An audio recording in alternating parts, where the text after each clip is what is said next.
Waduh, alhamdulillah bisa bikin video lagi dan upload lagi videonya. Wah, udah lumayan ya. Setidaknya untuk YouTuber pemula seperti saya yang videonya hanya ngalor ngidul, beropini, ngobrol dan meluapkan keresahan. Untuk kali ini apa ya? Sebetulnya ada hal yang pengen gue omongin dan ini sudah sejak lama ingin gue ungkapkan gitu loh. Dan ini bakal seru banget sih, because this is about EDM, electronic dance music, the music that I've been following since 2011. Itu grammarnya bener gak ya? Gue takut deh kalau setelah gue ngomong bahasa Inggris, takut di ini ada grammar Nazi, yoi. Ya, mungkin teman-teman yang di sekitar gue sih udah tahu ya kalau gue tuh emang suka EDM. Dan ada pernah yang denger ceritanya juga, dan gue juga pernah nge-tweet ini kalau misalnya gue udah suka sejak 2011. Ya, benar-benar kawanku. Benar kawanku, kalau misalnya saya suka sejak kelas 8 SMP. 2011, ya Allah. Anak-anak kelas 8 sukanya apa ya waktu itu ya? Anak-anak kelas 8 tuh yang teman-teman sepantaran gua waktu dulu tuh sukanya musik-musik pop gitu loh. Apalagi waktu itu lagi rame Justin Bieber juga kan dan sebagainya. Terus girl band and boy band, gua suka EDM. Ya ampun, musik apa itu? Mungkin istilah EDM justru tahun segitu belum dikenal banget ya. Tapi itu udah muncul electronic music, atau lebih kenalnya itu house music kalau nggak salah waktu itu tuh, house music. Terus gue udah kenal trance juga waktu itu, atau orang-orang di Indonesia mungkin ya, mungkin saat itu mengenalnya dengan musik jedak jeduk, musik disco. Padahal disco dan EDM adalah dua hal yang berbeda sih, tapi maksudnya eh ya gue suka dari 2011. Dan pertama kalinya gue suka EDM itu sejak eh denger track Avicii yang Ryu. How to pronounce it ya? R-Y-U. Ryu. Gitu. Waktu itu rilis di YouTube, tapi bukan channelnya Avicii sih. Gue ingetnya itu kayak orang lain gitu, kayak spill gitu loh. Tracknya itu keluar kalau nggak salah tahun 2010. Tapi akhirnya gue recognize dan suka itu baru pas di tahun 2011 gitu loh. Dan saat itu langsung gue tweet tuh kalau nggak salah di akun lama gue, ini musik apa ya, kok beda sih dan enak juga gitu didengar. Dan uh, Ryu itu uh, sebetulnya bukan yang suka sih, tapi berkat Ryu gue kenal gitu loh, ada genre musik baru gitu loh, ada genre musik baru yang beda gitu loh, di musik-musik pada umumnya yang beredar saat itu gitu. Dan uh, tapi yang paling akhirnya momen yang gila, ini gue fans IDM banget nih sejak denger itu tracknya Avicii with David Guetta called Sunshine ya. Itu wah, itu masterpiece banget, gila, big banget saat itu tuh muncul di YouTube. Ya, gue main di YouTube tuh dari lama ya, bukan lama sih, misalnya kayak gue udah jadi penikmat ya, konsumen lah istilahnya lah, konsumen YouTube itu udah lama banget sejak gue SD gitu, gue tahu YouTube tuh. Dan dulu tuh, for your information guys, YouTube streaming YouTube itu tidak semudah pada zaman tahun-tahun sekarang ini. Gua kan dulu kalau main internet ya di warnet ya paling ya. Dan di warnet itu kalau misalnya buka YouTube tuh langsung abang-abang marah anjir. Karena YouTube tuh bikin nge-lag satu ruangan gitu loh istilahnya. Server satu ruangan tuh nge-lag kalau misalnya ada satu komputer yang buka YouTube. Gue inget banget gue diteriakin, woi meja 5 lu jangan buka YouTube lu anjing, sama abang-abang ininya, abang-abang adminnya. Gila, gue enggak, anjir. Oh iya bang, maaf, gue bahas gitu aja. Terus habis itu gue langsung close tuh YouTube-nya. Jadi emang bener-bener perjuangan, Bor. Kalau mau streaming YouTube tuh pastikan warnetnya tuh sepi gitu loh. Maksudnya cuma atau enggak kalau bisa lu doang gitu loh yang muncul, yang ada di warnet itu gitu loh. Jadi biar servernya tuh nggak nge-lag gitu. Dan akhirnya gue cuma bisa streaming musik-musik yang nggak berat gitu kan. Kalau EDM itu tuh kan waktu itu cuma suaranya doang gitu kan. Pop up mungkin ada fotonya di videonya, tapi mostly musik doang gitu loh. Beda sama musik-musik yang saat itu mainstream beredar kan dengan video klip ya gitu. Dan akhirnya musik-musik yang gue puter ini nggak terlalu memberatkan server di warnet itu, jadinya gue bisa ya lumayan bebas sih, walaupun kadang suka diteriakin juga kalau dia buka YouTube gitu. Oke, balik lagi Pak ke EDM ya. Gua jadi iya Sunshine, dan tapi yang benar-benar itu suka track ya, suka EDM-nya. Momen gue pertama kali suka EDM, tapi akhirnya DJ yang pertama kali gua bener-bener favoritin itu tuh Hardwell. Sejak 2012 gua denger Encoded. Kalau misalnya teman-teman tahu, Encoded itu jadi jinglenya dia juga di Hardwell On Air. Hardwell On Air, and then ya Encoded itu bener-bener yang itulah, wah gila nih DJ hebat banget. Soalnya gue ngeliat sosok Hardwell tuh waktu itu tuh sangat revolusioner ya. Out of nowhere 2011 dia nggak ada apa namanya, nggak tahu, nggak ada yang tahu Hardwell tuh siapa gitu. Mungkin dia udah beberapa kali punya track yang hits, tapi baru di 2012 itu muncul gitu Hardwell di top 6 gitu loh masalah. Dia posisi ke-6 kalau nggak salah di DJ Mag ya. Dan di 2013 dia posisi pertama dong. Yo, Hardwell respect. Ya, DJ pertama kali yang gue suka gitu, Hardwell and then Avicii. Dan sejak saat itu gue mulai explore gitu loh, genre-genre EDM itu apa aja sih. Dan akhirnya gue mengenal ada istilah EDM, terus ada istilah big room yang waktu tahun 2013-2014 tuh rame, dan rata-rata DJ itu membuat genre yang genrenya itu big room gitu.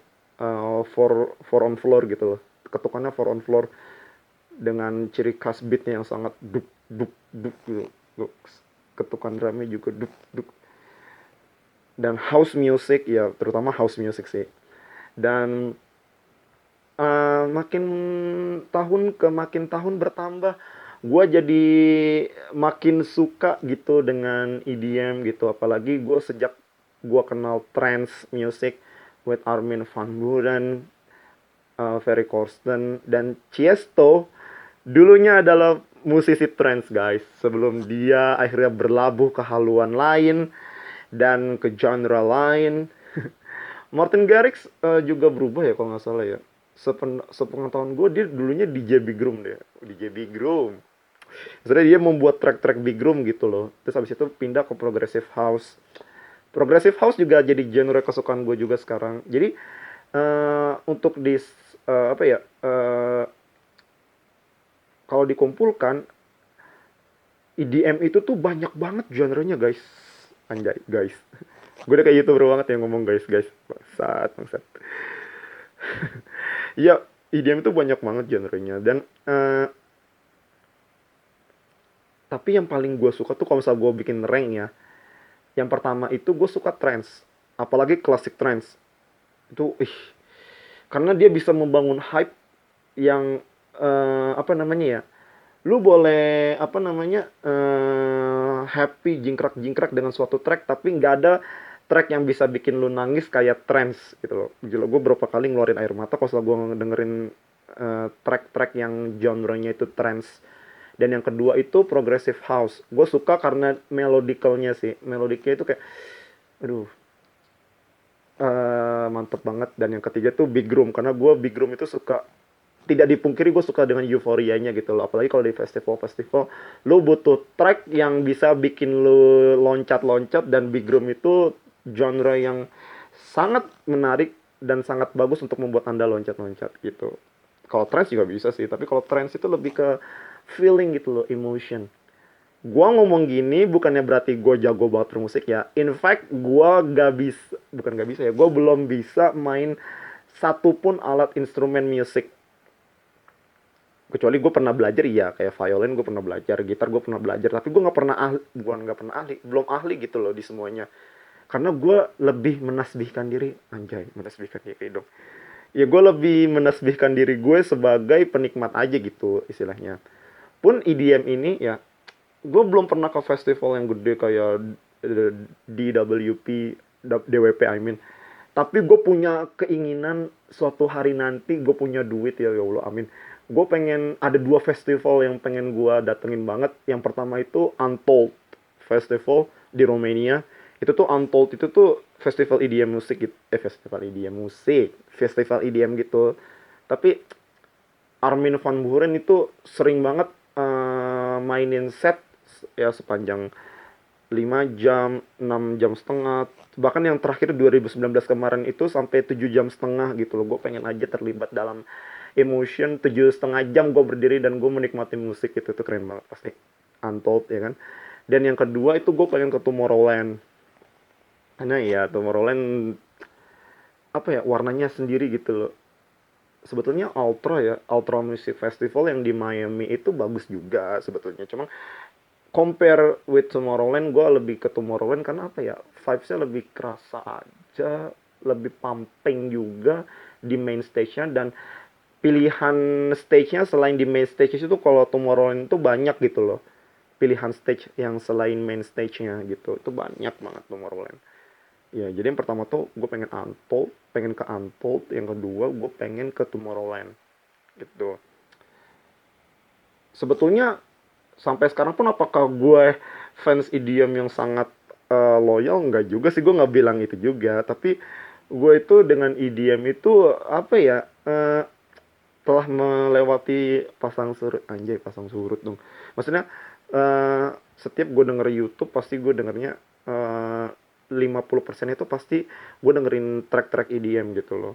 Tapi seluruh genre yang ada, gue bukannya benci sama satu genre yang lain ya. Bukan berarti gue suka trance, big room, dan progressive house berarti gue benci sama genre-genre yang lain yang ada di EDM gitu. Enggak juga, gue juga suka. Kayak trap, kayak Yellow Claw, itu gue juga suka dengerinnya.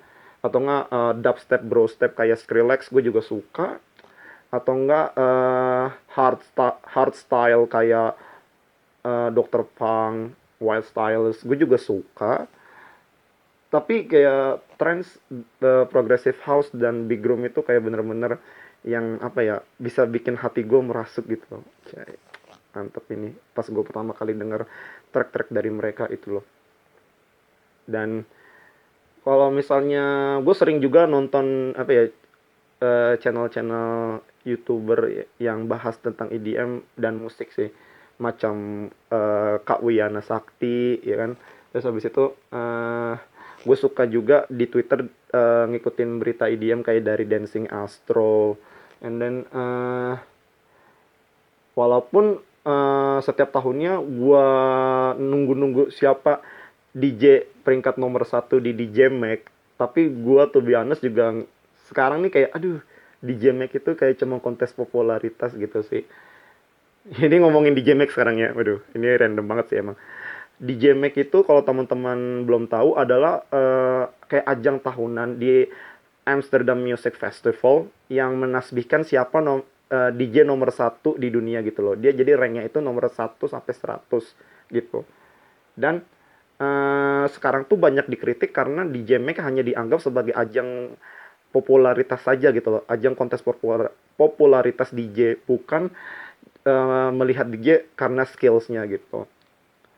Dan ya gue setuju, sejak apalagi ini subjektif banget sih, sejak Hardwell terpleset 2015 oleh Dimitri Vegas and Like Mike, ini kayak who the hell are DVLM itu loh, anjay. Buat itu gue bocah banget sih emang, kayak marah-marah di Twitter, kok bisa sih DVLM kayak jadi peringkat satu gitu. Dan congrats by the way, gue respect sama DVLM karena juga di 2019 kemarin mereka juga bisa ke posisi satu lagi setelah Martin Garrix mendominasi 3 tahun berturut-turut gitu.